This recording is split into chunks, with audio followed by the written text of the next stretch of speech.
दोस्तों, कहते हैं बुंदेलखंड की धरती पर दो ऐसे वीर पैदा हुए थे जिनकी तलवार से दुश्मन कांपते थे। लेकिन उनकी सबसे बड़ी ताकत तलवार नहीं, उनका साहस, उनका विश्वास और उनकी भक्ति थी। यह कहानी है दो भाइयों की, आल्हा और उदल की। एक ऐसी कहानी जिसमें युद्ध भी है, रहस्य भी और जीवन बदल देने वाली सीख भी। वीडियो को अंत तक जरूर देखिए, क्योंकि इस कहानी का आखिरी रहस्य आपको सोचने पर मजबूर कर देगी। बहुत समय पहले बुंदेलखंड की धरती वीरों की भूमि कहलाती थी। वहां दूर दूर तक फैले घने जंगल, ऊंचे पहाड़, विशाल नदियां और आसमान को छूते किले थे। रात के समय जब हवा पहाड़ों से टकराती तो ऐसा लगता जैसे धरती कोई पुराना रहस्य सुना रही हो।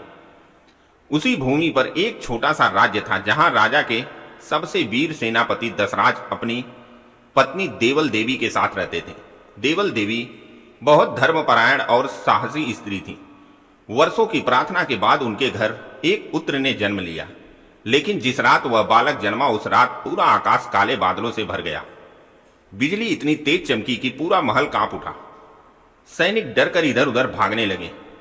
तभी महल के बाहर खड़ा एक बूढ़ा साधु मुस्कुराया और बोला, यह बालक साधारण नहीं, इसकी तलवार इतिहास लिखेगी। उस बालक का नाम रखा गया आल्हा। कुछ वर्षों बाद दूसरे पुत्र का जन्म हुआ। उसका नाम रखा गया उदल। उदल बचपन से ही बहुत निडर और जिद्दी थे। जहां दूसरे बच्चे खिलौने से खेलते थे, वहां उदल लकड़ी की तलवार लेकर पेड़ों पर वार किया करते थे। दूसरी ओर आल्हा शांत स्वभाव के थे, लेकिन उनके भीतर अद्भुत शक्ति और धैर्य था। एक दिन दोनों भाई जंगल में खेल रहे थे। अचानक झाड़ियों में तेज हलचल हुई। एक विशाल भेड़िया बाहर निकल आया। उदल डरकर पीछे हट गए, लेकिन आल्हा आगे बढ़े। उन्होंने लकड़ी की तलवार उठाई और जोर से चिल्लाए। भेड़िया कुछ पल उन्हें घूरता रहा, फिर धीरे धीरे पीछे हट गया। उस दिन गांव वालों ने कहा, इन बच्चों में देवताओं जैसी शक्ति है। लेकिन खुशियों का समय ज्यादा लंबा नहीं चला। कुछ वर्षों बाद पड़ोसी राज्य ने हमला कर दिया। कई दिनों तक भयंकर युद्ध चलता रहा। आखिरकार एक शाम घायल सैनिक महल लौटे। उनके चेहरे देखकर देवल देवी समझ गई कि कुछ अनर्थ हो चुका है।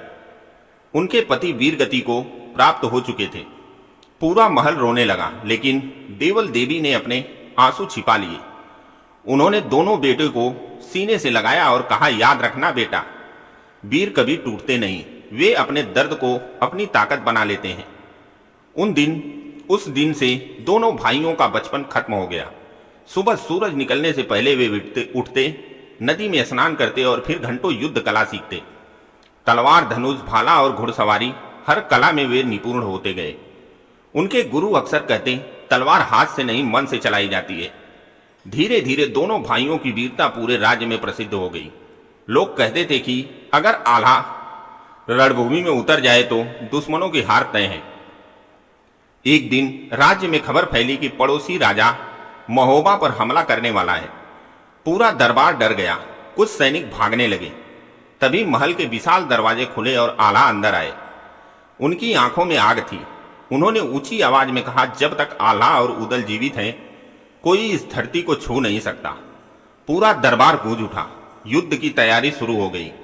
रात में सैनिक मसाले लेकर किले की दीवारों पर पहरा देने लगे। लेकिन उसी रात महल के पीछे वाले पुराने मंदिर से अजीब आवाजें आने लगी। एक सैनिक कांपते हुए बोला, महाराज, वहां कोई छाया घूम रही है। आल्हा तुरंत मंदिर पहुंचे। अंदर घना अंधेरा था। दीपक की लौ बार बार बुझ रही थी। अचानक उन्हें लगा जैसे कोई पीछे खड़ा है। उन्होंने तलवार निकाल ली, लेकिन वहां वही बूढ़ा साधु खड़ा था जिसने उनके जन्म के समय भविष्यवाणी की थी। साधु बोला, युद्ध केवल बाहर नहीं होता आल्हा, सबसे बड़ा युद्ध इंसान अपने भीतर लड़ता है। आल्हा चुप रहे। साधु ने एक पुरानी तलवार निकाली। उस तलवार पर अजीब चिन्ह चमक रहे थे। यह तलवार तभी चमकेगी जब तुम्हारा मन क्रोध से मुक्त होगा। आल्हा तलवार लेकर लौट आए, लेकिन पूरी रात सो नहीं पाए। अगले दिन युद्ध शुरू हुआ। घोड़ों की टापों से धरती कांप उठी। आसमान धूल से भर गया। तलवारों की टकराहट से ऐसा लगता था जैसे बिजली गिर रही हो। उदल दुश्मनों के बीच तूफान बनकर लड़ रहे थे। लेकिन तभी एक जहरीला तीर आकर उदल के कंधे में लगा और वे घोड़े से नीचे गिर पड़े। पूरा मैदान स्तब्ध रह गया। आल्हा की आंखें लाल हो गई। वे क्रोध में दुश्मनों की ओर दौड़ पड़े। जो सामने आया हार गया, लेकिन तभी उन्हें साधु की आवाज याद आई। क्रोध इंसान की सबसे बड़ी हार है। आला रुक गए। उन्होंने आंखें बंद की और भगवान का नाम लिया। अचानक उनकी तलवार चमक उठी। पूरा मैदान रोशनी से भर गया। दुश्मनों की सेना डरकर पीछे हटने लगी। कुछ ही देर में युद्ध समाप्त हो गया और राज्य बच गया। लेकिन उस रात आला सो नहीं पाए। उनके मन में एक सवाल बार बार उठ रहा था, क्या केवल युद्ध जीतना ही जीवन का उद्देश्य है? वे अकेले जंगल की ओर निकल पड़े। घना जंगल पूरी तरह शांत था। केवल नदी के बहने की आवाज सुनाई दे रही थी। चलते चलते वे उसी नदी किनारे पहुंचे जहां पहली बार साधु मिले थे। और आश्चर्य, वहां वही साधु पहले से बैठे थे। साधु मुस्कुराए, तुम्हारे भीतर का युद्ध शुरू हो चुका है। आला उनके चरणों में बैठ गए और बोले, मैंने इतने युद्ध जीते लेकिन मन को शांति नहीं मिली। साधु ने नदी की ओर इशारा किया, देखो इस नदी को, यह बिना रुके बहती है। यही जीवन है। शक्ति, धन, विजय सब यहीं रह जाता है। केवल कर्म और भक्ति साथ जाते हैं। आला देर तक नदी को देखते रहे। पहली बार उन्हें महसूस हुआ कि तलवार से बड़ी भी कोई शक्ति होती है। अचानक जंगल में तेज हवा चलने लगी। दूर कहीं किसी औरत के रोने की आवाज सुनाई दी। कुछ ही देर बाद एक बूढ़ी औरत वहां पहुंची। वह रोते हुए बोली, डाकुओं ने मेरे गांव पर हमला कर दिया, सब कुछ लूट लिया। आल्हा तुरंत गांव की ओर दौड़ पड़े। जब वे पहुंचे तो पूरा गांव जल रहा था। बच्चे रो रहे थे। लोग मदद के लिए चिल्ला रहे थे। आल्हा ने अकेले ही डाकुओं का सामना किया, लेकिन इस बार उनके भीतर केवल क्रोध नहीं था, लोगों को बचाने की भावना थी। कुछ ही देर में डाकू भाग गए। गांव वाले उनके चरणों में गिर पड़े। एक बूढ़े व्यक्ति ने कहा, आज समझ आया, सच्चा वीर वही होता है जो दूसरों के लिए जीता है। उस दिन के बाद आल्हा बदलने लगे। उन्होंने युद्ध कम कर दिया। वे गरीबों की मदद करने लगे, भूखों को भोजन देते, बीमारों का इलाज करवाते और बच्चों को साहस और धर्म की शिक्षा देते। एक दिन उदल ने पूछा, भैया क्या अब आपको युद्ध पसंद नहीं? आल्हा मुस्कुराए, सबसे बड़ा योद्धा वही है जो अपने अहंकार को हरा दे। समय बीतता गया, लेकिन दुश्मनों की नफरत खत्म नहीं हुई। एक रात खबर मिली कि एक विशाल सेना फिर मोहबा की ओर बढ़ रही है। पूरा राज्य डर गया। लोग बोले, अब क्या होगा? लेकिन आल्हा शांत थे। उन्होंने मंदिर जाकर भगवान से प्रार्थना की और बोले, यदि हमारा मन सच्चा है तो भगवान स्वयं हमारी रक्षा करेंगे। अगले दिन फिर भयंकर युद्ध हुआ। आसमान धूल से भर गया। नदियां तक लाल हो गई। उदल घायल हो गए। सैनिक टूटने लगे। तभी आल्हा ने अपनी रहस्यमयी तलवार उठाई। उन्होंने आंखें बंद की और भगवान का नाम लिया। अचानक तलवार फिर चमक उठी। दुश्मनों की सेना भय से कांपने लगी।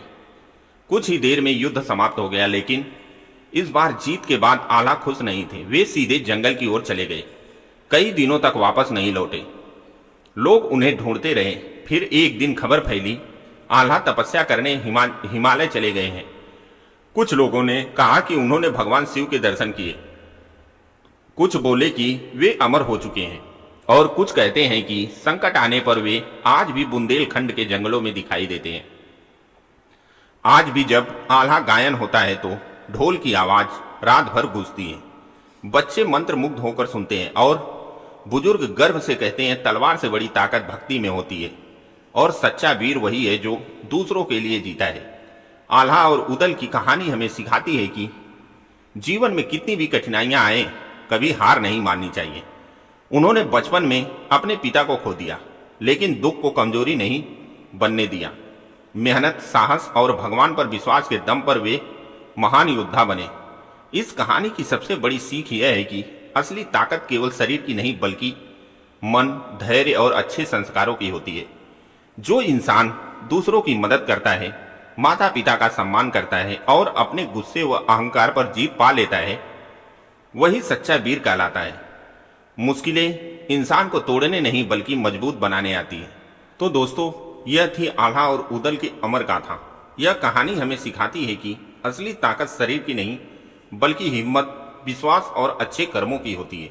अगर कहानी ने आपके दिल को छुआ हो तो वीडियो को लाइक जरूर करें और ऐसी ही रहस्यमयी और प्रेरणादायक कहानियों के लिए हमारे चैनल को सब्सक्राइब करना मत भूलिए।